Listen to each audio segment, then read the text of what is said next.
दोस्तों कुछ ऐसे सवाल हैं जो पैदा होने के 7वें सेकंड के बाद से ही हर हिंदुस्तानी के सामने आकर खड़े हो जाते हैं और वो रात को बोनवीटा वाले दूध में पार्ले जी का बिस्कुट डुबाकर सोचता है कि इंग्लैंड की महारानी का पड़पोता हमें कोहिनूर कब लौटाएगा।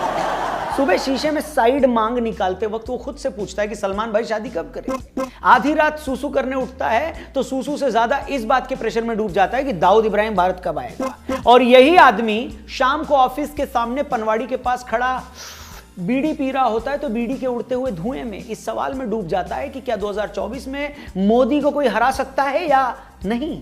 मैं आपको गारंटी देता हूं। और हरा सकता है तो कौन हरा सकता है? क्या वो राहुल बाबा होंगे या बाबा सहगल, केजरीवाल होंगे या टोनी कक्कड़, बहन मायावती होंगी या कपड़ों की मां बहन करने वाली बहन उर्फी जावेद। सवाल कई हैं मगर बेरोजगार आशिक के प्रपोजल पर सोचकर बताऊंगी ये बोलने वाली प्रेमिका की तरह इसका जवाब भी अब तक नहीं मिला है। तो फनतंत्र के आज के इस वीडियो में हम बीड़ी के धुएं के बीच तैरते इसी सवाल के गुमशुदा जवाब को ढूंढने की कोशिश करेंगे। तो बच्चा लोग बजाओ ताली और जगह करो खाली क्योंकि आपके सामने आ रहे हैं कई सारे दावेदार। ये वीडियो में आपको उतना ही मजा आने वाला है जितना अपने पड़ोसी के लड़के के फेल होने की खबर सुनकर आता है। तो पसंद आए वीडियो तो और भी लोगों तक इसे जरूर फैलाएं, शेयर जरूर करें दबा के। शुरू करें वीडियो। हेलो तो करना। तो ये थी भूमिका। अब आते हैं सीधा राजमा चावला पर। दोस्तों 2024 के चुनाव में साल भर बाकी है। यूं तो बहुत सारे पहलवान अपने अपने अखाड़ों में खड़े होकर मोदी को ललकार रहे हैं, चिघाड़ रहे हैं, मगर इनमें सबसे आगे हैं परम पूजनीय, नित्य कॉमेडनीय, सदा हंसोड़नीय पैदल यात्री श्री राहुल गांधी जी। जोरदार तालियां। दोस्तों पिछले दिनों कांग्रेस के सीनियर नेता कमलनाथ जी ने कुतुब मीनार पर चढ़कर ऐलान किया कि राहुल गांधी ही कांग्रेस की तरफ से प्रधानमंत्री पद के उम्मीदवार होंगे। इससे पहले राहुल बाबा भारत जोड़ो यात्रा करके अपनी पीएम उम्मीदवारी का माहौल बना ही चुके थे। और यह भी सच है कि गधे की सींग की तरह भले ही कांग्रेस पार्टी देश से गायब होती जा रही है, नेताओं के आईक्यू की तरह उनकी सीटों का ग्राफ भी लगातार नीचे जाता जा रहा है, बावजूद इसके वो आज भी देश की सबसे बड़ी विपक्षी पार्टी है। इस नाते राहुल जी की दावेदारी बनती भी है। मगर सच ये भी है कि देश में खुद को मनवाना तो दूर, राहुल बाबा तो कांग्रेस में भी अपना लोहा, पीतल, तांबा और एल्यूमिनियम कुछ भी नहीं मनवा पा रहे। Unfortunately, I'm a member of parliament. Unfortunately, I'm a member of parliament. Jyotiraditya Scindia से लेकर गुलाम नबी आजाद तक न जाने कितने ही नेता उनके रहते पार्टी छोड़कर उनको अनफ्रेंड कर चुके हैं। उनकी इतनी समझाइश के बावजूद सचिन पायलट और अशोक गहलोत जी 3 साल से लठमार होली खेल रहे हैं। छत्तीसगढ़ में बघेल और सिंहदेव जी के कलेश की वेब सीरीज अपने चौथे सीजन में एंटर कर चुकी है। नॉर्थ ईस्ट में हुए चुनाव में पार्टी का सुपड़ा डाबर लाल दंत मंजन लगाने वाले राजू के दांतों की तरह साफ हो गया है। उन्होंने विपक्षी नेताओं को भारत जोड़ो यात्रा में शामिल होने का न्योता भी दिया तो हर कोई छोटी बहन की शादी में जाने की बात बोलकर उनसे किनारा कर गया। ममता दीदी और अखिलेश यादव जी ने पहले ही साफ कर दिया है कि कांग्रेस के साथ किसी गठबंधन में शामिल होना तो दूर, वो कांग्रेस के साथ किसी व्हाट्सएप ग्रुप में भी शामिल नहीं होंगे। टेंट हाउस के अलावा कोई भी सर्वे अकेले कांग्रेस को 100 सीटें तक देने को तैयार नहीं है। ऐसे में एक ही सूरत में वो प्रधानमंत्री बन सकते हैं कि अगर पेटीएम के किसी स्क्रैच कार्ड को रगड़ने पर उसमें से प्रधानमंत्री का पद निकल आए तो। और इसकी इतनी ही संभावना है जितनी हॉस्टल की कैंटीन के मटर पनीर में पनीर निकलने की। तो आपने घबराना नहीं है। अब पीएम पद की बात चलिए तो बता दूं प्रधानमंत्री जी ने अभी कहा था कि हम हमारे युवाओं के स्किल डेवलपमेंट पर जितना ध्यान देंगे उतना ही हम अपने यूथ को काबिल बनाएंगे। और आपको बता दूं कोडिंग इन्वेडर्स वो प्लेटफॉर्म है जो आपकी टेक्निकल स्किल्स को बढ़ाकर आपको इस कॉम्पिटिटिव वर्ल्ड में कॉम्पिटिटिव बनाता है। कोडिंग इन्वेडर्स आपको मौका देता है 6 से 8 महीनों के अंदर डेटा एनालिस्ट के एक हाई पेइंग आईटी प्रोफेशन में आने का, जिसका बेस्ट पार्ट है guaranteed job agreement. Amazon, Philips जैसी बड़ी कंपनियों के एक्सपर्ट्स ने डिजाइन किया है इस कोर्स को।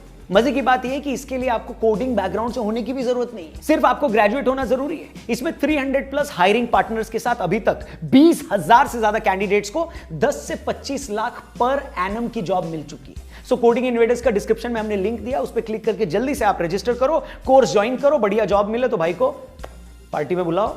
वीडियो पे आ गया और आगे बढ़ते हैं, बात करते हैं पीएम पद के अगले दावेदार की। राहुल गांधी के अलावा प्रधानमंत्री पद के दूसरे उम्मीदवार हैं अरविंद केजरीवाल।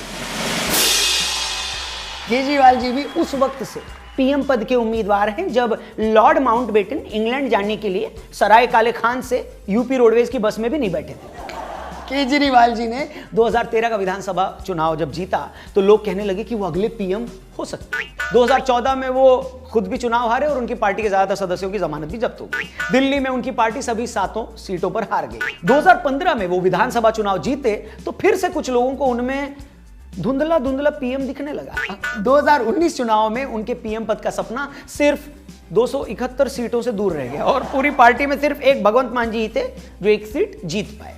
जिस दिल्ली में उनकी सरकार थी वहां की 7 सीटों पर उन्हें लिज्जत पापड़ से भी करारी हार झेलनी पड़ी, जिसमें से 3 लोकसभा सीटों पर तो उनके उम्मीदवारों की जमानत तक जब्त होगी। पार्टी को गुजरात विधानसभा चुनाव से बड़ी उम्मीदें थी, मगर उसके नतीजे मेरी 10वीं के नतीजों से भी गए गुजरे निकले। बेशक पंजाब विधानसभा चुनाव जीतकर केजरीवाल जी ने अपना कद बढ़ाया है, राष्ट्रीय स्तर पर उनका क्रेज भी बढ़ा है, मगर दिल्ली में रहने के बावजूद अभी उनके लिए दिल्ली बहुत दूर है। वैसे हेलो, हमारा सब्सक्राइब वाला बटन आपसे ज्यादा दूर नहीं है, इसलिए चैनल को अगर अब तक सब्सक्राइब नहीं किया है तो करो ना भाई, क्यों नहीं कर रहे? आगे बढ़ते हैं। एक पार्टी या नेता जिसने पिछले कुछ चुनावों में नरेंद्र मोदी को कड़ी टक्कर दी है, वो है ममता दीदी। 2019 लोकसभा चुनाव में जब बीजेपी ने बंगाल में 20 से ज्यादा सीटें जीती तो लोगों को लगने लगा था कि बीजेपी 2021 के विधानसभा चुनाव में दीदी को चुनाव हराकर संन्यास आश्रम में भेज देगी, मगर जिस तरह वंडर वुमन ममता दीदी ने अकेले दम पर बीजेपी को चुनाव में हराया, उसने कई लोगों की बोलती बंद कर दी। बहुत सारे लोग उनमें भी देश का फ्यूचर पीएम देखते हैं, मगर दिक्कत है कि ममता दी को बंगाल के बाहर उतने ही लोग जानते हैं जितने लोग चैनी खैनी को अमेरिका में जानते हैं और जितने लोग साइकिल अगरबत्ती को यूरोप में। बंगाल में 42 सीटों में से भी अगर वो 30 भी सीटें जीत लाएं तो भी इतनी सीटें लाने पर बाकी पार्टियां उनकी लीडरशिप कबूल नहीं करेंगी, क्योंकि कांग्रेस के साथ टीएमसी समझौता करेगी नहीं और बिना कांग्रेस और बिना बीजेपी के बने किसी तीसरे मोर्चे के अपने दम पर सत्ता में आने की संभावना उतनी ही है जितनी किम जॉन्ग उन को शांति का नोबेल मिलने की।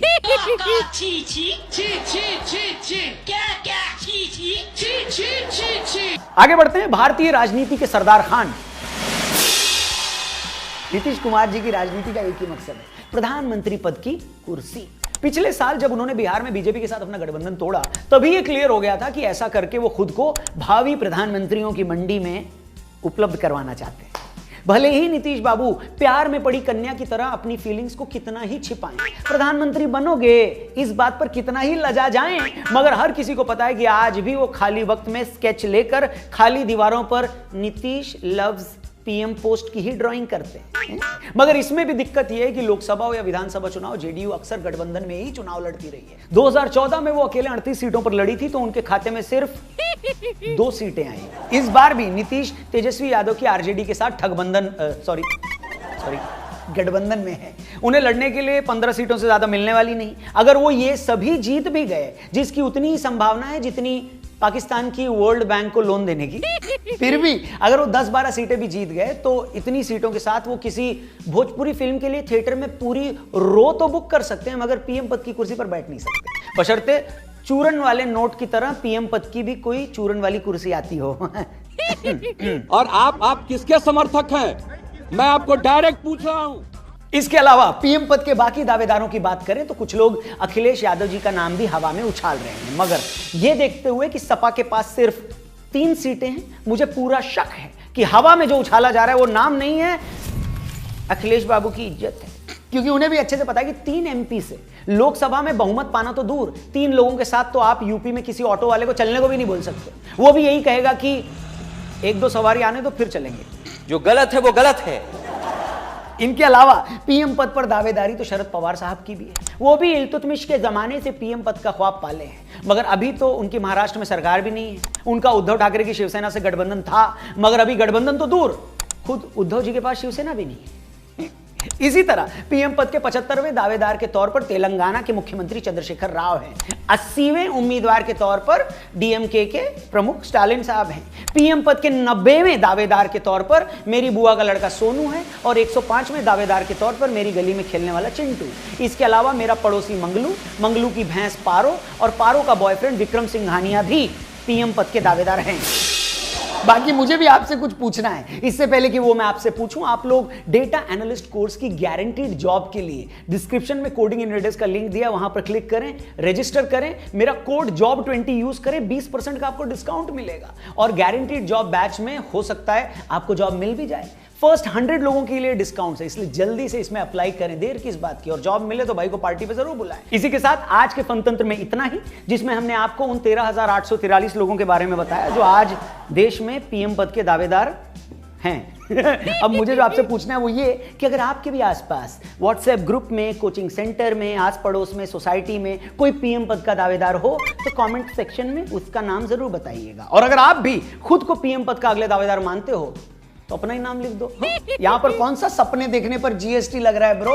फिलहाल के लिए इतना ही। वीडियो पसंद आई हो, जो कि आई ही होगी, मैं मान के चल रहा हूं, तो आप और भी 4 लोगों तक इसे जरूर पहुंचाइएगा, शेयर करिएगा, दबा के हमारे चैनल को भी सब्सक्राइब करिएगा, फेसबुक देखने पेज को लाइक करिएगा और राम राम बोलिएगा इंस्टाग्राम और Telegram. Thank you for watching once again. जल्दी मिलते हैं यहीं पर। नमस्कार, जय हिंद, वंदे मातरम। खांस लो तुम, खांस लो, खांसी लो, बढ़िया।